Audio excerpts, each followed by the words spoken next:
You guys know this already. We got canola out of the grave, threw the wheat futures in it for some reason.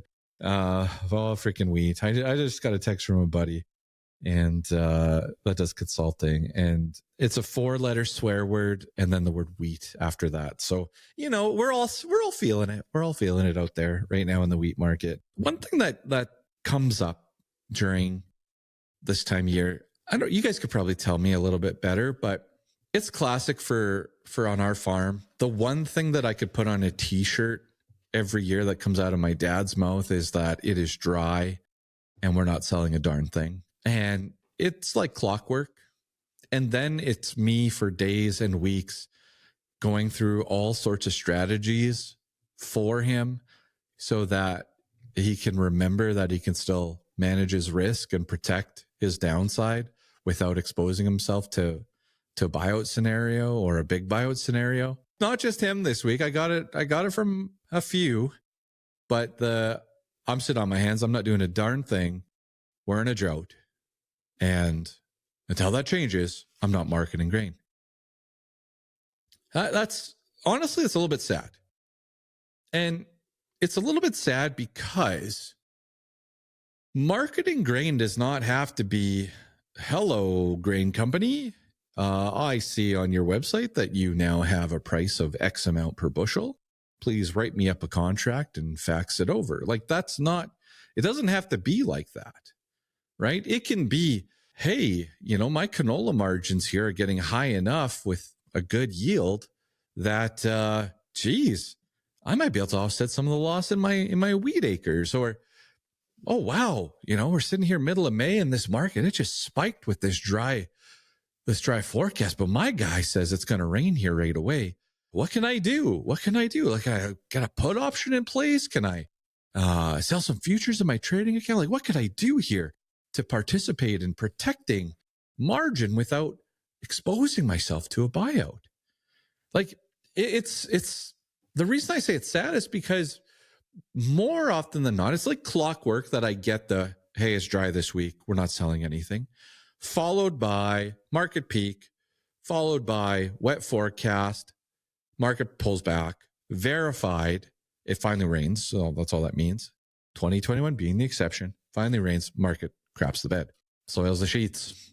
So the sad thing is that that you can have your cake and eat it too.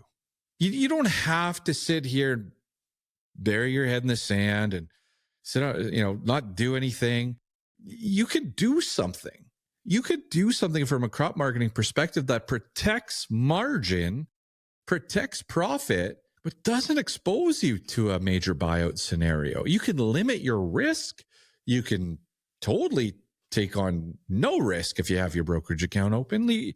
There's things you can do here to protect against lower prices. I'm not saying the high of the canola market is here in the first or second week of May. I'm not saying that. It might be, time will tell. It might be. But all I'm saying is that this time of year, it is very rare. If you think about your career, you think about all the selling decisions you've made, it is very rare to sit there and say, what the heck was I thinking in May of whatever year? Why did I make that sale? Okay.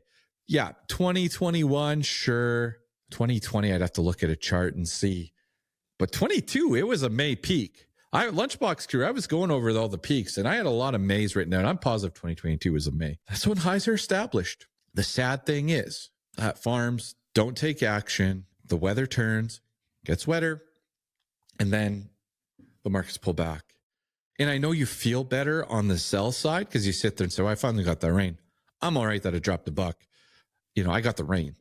You could get the rain, get the yield, and get the dollar. You can have it all. Okay. So I get it's a little bit sad. I don't know if we'll make t-shirts up or what we'll do here, but it's a little sad when it gets a little bit dry in the spring. People freeze up and watch opportunity pass them by. Some of you listening wrote big checks for buyouts in 21. I know you did. Okay. I know you did. Our farm also went through this. Okay. We had a massive buyout scenario, but we also had a massive call option that was just offsetting the risk the entire way. The funds transferred over, buyout gone. You're going to say, well, that's sad, Ryan. You could have used those funds to buy something. Okay. But that wasn't the point of that strategy. The point was to make sure we didn't have a big buyout, and we did not have a big buyout. So I don't know, folks. It gets tense out there. That's why markets rally as well. And just don't forget that once we're all comfortable with the crop, then you never know what's going to happen.